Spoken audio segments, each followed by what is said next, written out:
Il y avait une fois un maître sorcier qui, sous la figure d'un pauvre diable, allait mendier le long des maisons et s'emparer des belles filles. Personne ne savait où il les emportait car on ne les revoyait jamais. Un matin, il passa devant la porte d'un homme et d'une femme qui avaient 3 filles. Il avait pris la forme d'un vieux mendiant avec son bissac sur son dos, comme pour y mettre ce qu'on lui donnerait.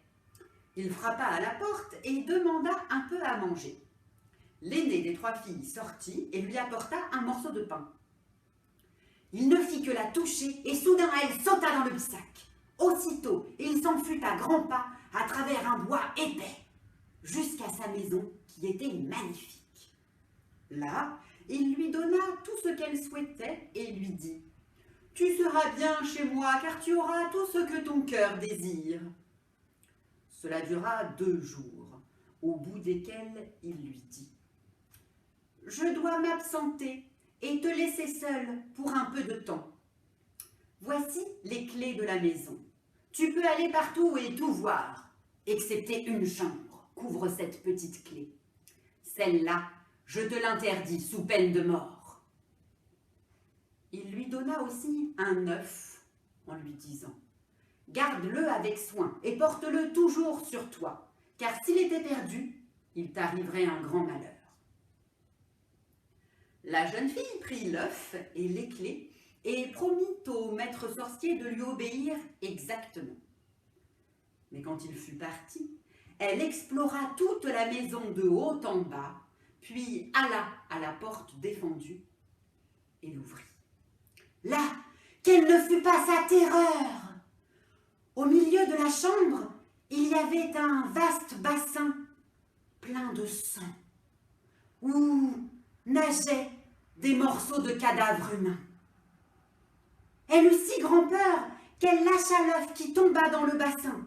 Elle le ramassa aussitôt et voulut enlever le sang. Ce fut en vain, il reparaissait toujours. Elle eut beau frotter, essuyer, gratter. Le sang reparaissait toujours, elle ne put nettoyer l'œuf. L'homme revint bientôt et son premier soin fut de redemander l'œuf et les clés. Elle les lui remit en tremblant. Il les considéra et vit qu'elle était entrée dans la chambre sanglante. Alors il dit « Puisque malgré moi tu y es entrée, malgré toi tu y retourneras. » Il la saisit par les cheveux et la mit en pièces. Son rouge sang coula par terre. Puis il jeta ses membres par-dessus les autres qui flottaient dans le bassin de sang.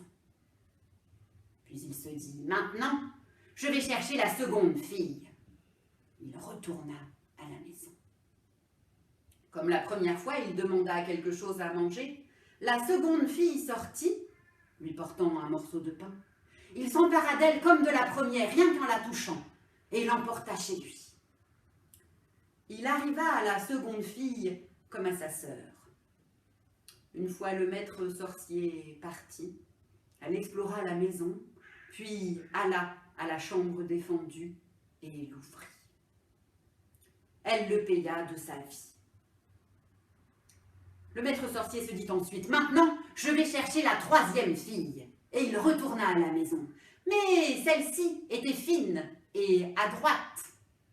Quand le maître sorcier lui remit l'œuf et les clés et qu'il fut parti, elle commença par envelopper soigneusement l'œuf dans un foulard qu'elle noua ensuite étroitement à sa taille. Ensuite seulement, elle alla à la chambre sanglante. Quand elle l'ouvrit, que vit-elle? Ses 2 propres sœurs, misérablement tuées, dépecées et coupées en morceaux. Ces morceaux qui flottaient dans le sang du bassin. Mais elle se reprit. Elle sortit un par un les morceaux de ses sœurs. La tête, les bras, le tronc, les jambes. Elle mit la tête en haut, remit le tronc en dessous de la tête avec le cou, les bras, les mains au bout des bras, puis les jambes et les pieds au bout des jambes. Quand plus rien n'y manqua, les membres se ranimèrent. Ils se joignirent les uns aux autres. Les 2 filles ouvrirent les yeux et ressuscitèrent.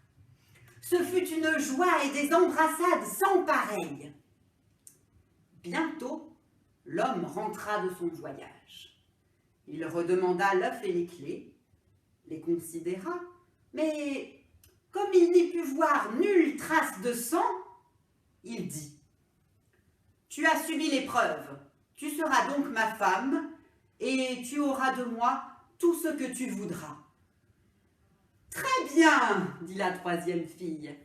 Tu vas commencer par porter une hotte pleine d'or à mon père et à ma mère, et tu la porteras toi-même, sur ton dos.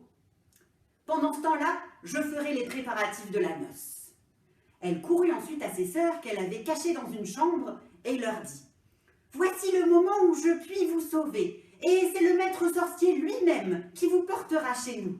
Dès que vous serez rentrés à la maison, envoyez-moi du secours. » Elle mit ses deux sœurs dans une grande hotte et les couvrit d'or, de sorte qu'on ne pouvait plus les voir. Puis elle appela le maître sorcier. « Prends sur ton dos cette hotte, et pour qu'en chemin tu ne t'arrêtes pas ni te reposes, je veille et te regarde depuis ma petite fenêtre. » Le maître sorcier prit sur son dos la hotte et s'enfuit.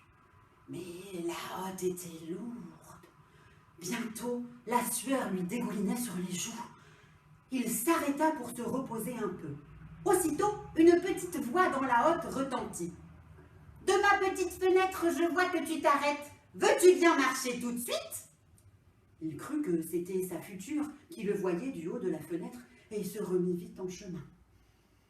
Quelque temps plus tard, à nouveau, il était épuisé, il avait mal au dos, il voulut s'arrêter à nouveau pour se reposer, mais la voix reprit de plus belle. « De ma petite fenêtre, je vois que tu t'arrêtes, veux-tu bien marcher tout de suite ?» Apeuré, il remit la hotte sur son dos et se remit en chemin. Il s'en fut ainsi jusqu'à la maison des trois filles. Il arriva au bout d'un long moment, dégoulinant de sueur, épuisé, soufflant, le dos en compote. Cependant, la future préparait la fête et envoyait inviter tous les amis du maître sorcier.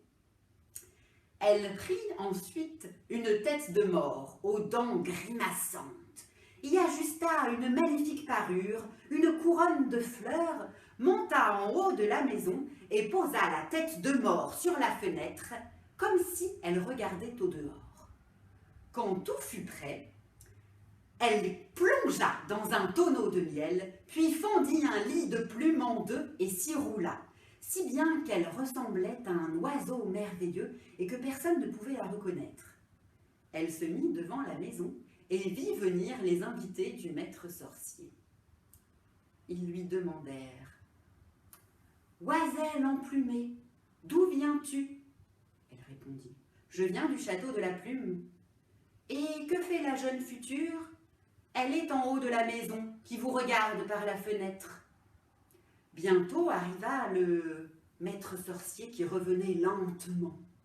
Il demanda comme les autres « Oiselle emplumée, d'où viens-tu ?»« Je viens du château de la Plume. »« Et que fait la jeune future ? Elle est en haut de la maison, à vous regarder par la fenêtre. » Il leva la tête et, voyant la tête de mort, aux dents grimaçantes, si bien parée, il crut que c'était sa fiancée et lui fit un signe d'amitié. Quand il fut entré dans la maison avec ses hôtes, arrivèrent à leur tour les sœurs, les frères, les parents et les amis de la troisième fille qu'elle avait appelée à son secours. Ils fermèrent toutes les portes pour que personne ne puisse enfuir et mirent le feu à la maison. Le maître sorcier et toute sa séquelle furent brûlés.